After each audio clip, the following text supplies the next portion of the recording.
The year was 1938. Charlie Chaplin was pushing Europe to war and the box office hit was Robin Hood.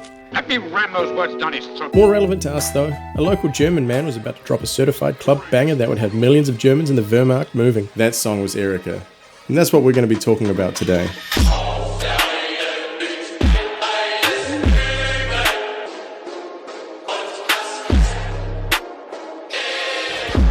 So that this video isn't clickbait, we have to add one more ingredient to our educational stew. We have to talk about Brandon Herrera. My name is Brandon Herrera. Or the AK guy. He's got a small YouTube channel about guns. And this is my gun. He invented the AK-50. The AK-50. He obviously knows what he's doing, but he also has a bunch of edgy jokes. Tokarev was more designed to take out things at a slightly downward angle at point blank. Step away from the barrel end wall! And today, I want to talk about this one.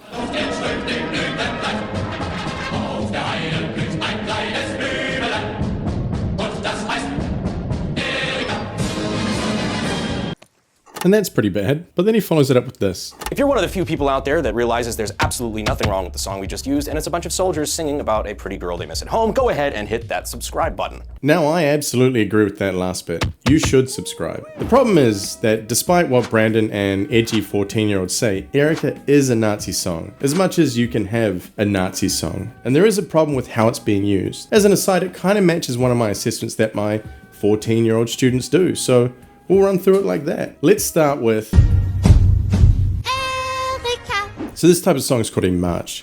And you might be asking yourself, what is a march and who's marching? Well, you'll never guess, but it is a song that soldiers march to. If you were a soldier in the pre-motorization period and you want to get from here all the way to here, well, you're going to be walking. And you're probably going to be walking for a pretty long time. So what better way to pass the time by singing with all your besties? Erika! And Brandon nails it here. The lyrics are a play on words where they're talking about bees and flowers and a girl back home. Flowers named Erika, the girl's named Erika. And this isn't unusual, right? There is a long tradition of marching songs that include lyrics about sweethearts back home. And marching songs were important. They would keep morale up and they help pass the time. So if you're thinking your soldiers are going to be walking, then start writing marches. Speaking of which, when was this song released? I wonder where they were planning to march in 1938. So the Nazi Party was rebuilding the German military, and they thought they'd even top it off with some brand new music. So content and context is a solid tick for Nazi, right? So let's look at the guy who wrote the song. Erika was published by this guy, Herms Niel. Now, you might not know that name, and I certainly didn't, but he was a literal card-carrying Nazi, member 2,171,788. Here he is, pictured in his Nazi uniform, being a Nazi. Now this might be forgiven with some historical context. After the Nazis seized power, there were a lot more people who signed up. Anyone who was anyone became a Nazi. And if you wanted to get anywhere, you needed to be in the party. Academics, businessmen, generals, artists. In fact, 5% of the entire population of Germany was a card-carrying member of the Nazi Party. Not a voter, an actual member of the party. To put that into context, the Australian Labor Party has about 0.02% of the population as a member of their party. He was also in the Sturmabteilung, or brown shirts, who were Hitler's private army, sort of a predecessor to the SS, till most of them got killed by the SS. Killing Nazis. Okay, so he was probably a bit more of a super Nazi. This is probably the biggest part of Erika being a Nazi song.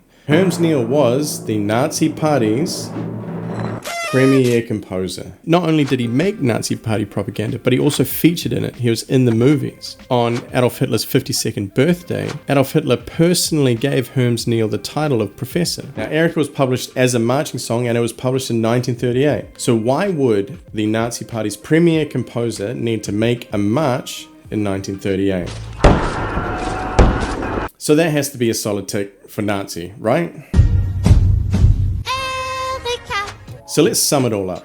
The song was written by a literal Nazi, written while Germany was rearming for Nazi soldiers to march to, written as Nazi Germany was getting ready to invade its neighbors, sang as they marched across Europe, slaughtering millions. And now it's used in media where we need a song for the Germans in World War II.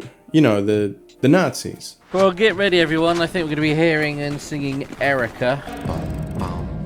Erika.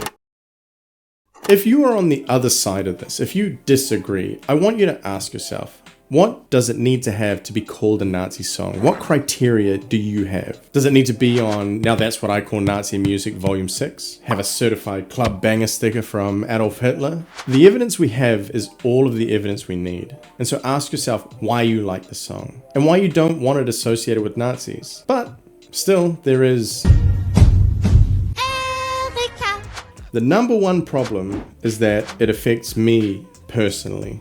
Okay, fine. The real problem is that after the fall of Nazi Germany and the maybe dubious rehabilitation of Western Germany, Erika did kind of denazify. People still knew the song and sang the song, but in their minds, the origin started to change to a bit of a folk song. Because of its use as a dog whistle being used in video games and in movies, it became reassociated with Germany. Specifically Germany between 1933 and 1945. You know, Nazi Germany. Brandon knows this, and that's why he's reassociating Erika with Nazis in a video about a Nazi gun where people are acting like Nazis. Even to the point of this. Like, who is this for? Oh, that's right. Edgy 14-year-olds. And ultimately, that seems like the funniest part. Brandon is the one that is making it back into a Nazi song. Let's look at Brandon's claim. There's absolutely nothing wrong with the song we just used, and it's a bunch of soldiers singing about a pretty girl they miss at home. At this point, we should all be able to agree that there is something wrong with Erika, and it's not just a song about a girl back home. We shouldn't be destigmatizing Nazis, and part of the reason why people are so comfortable showing Nazi imagery now is because of people like Brandon. If he made the video today, are him and his homies stopping here, or do they throw the whole thing? There is a lot of nuance to history, and there's a lot of time, a lot more beyond the surface. Brandon's interpretation doesn't make him a fascist. More than likely, it's just a lame, edgy joke to appeal to his fans. So we finally come to the moment you've all been waiting for. What is the mark? And Brandon Herrera gets a C-. Now, you might think he should be getting a failing grade, like a D+ at best, but I kind of like his content, and this is the first marking I'm doing, so if I was to treat Brandon like a 13-year-old, at least he knows that it is a German song, and it was associated with the Nazis. At the end of the day, if you like Erika, that's fine. But I am going to be suspicious if I go through your Spotify and I don't see any other marches. Seems a bit weird that you just like this one particular march for no apparent reason. Anyway, that's all I have for you today. If you think Erika is more than just a girl back home, hit the like button, destroy the subscribe button, and let me know what grade you would have given the AK guy in the comments below. Let me know if you have any ideas for videos. Anyway, thank you very much. Catch you on the next one. Peace. I'm so unstoppable, and you confused this obstacle. I try to heat up and melt like a popsicle. I tell them anything's possible, especially when I'm toting on the tropical. And I make you say sorry when I'm robbing you. One for the money, two for you. I'm the hottest thing from the... Look, if I don't pass enough of these kids, it's my job on the line.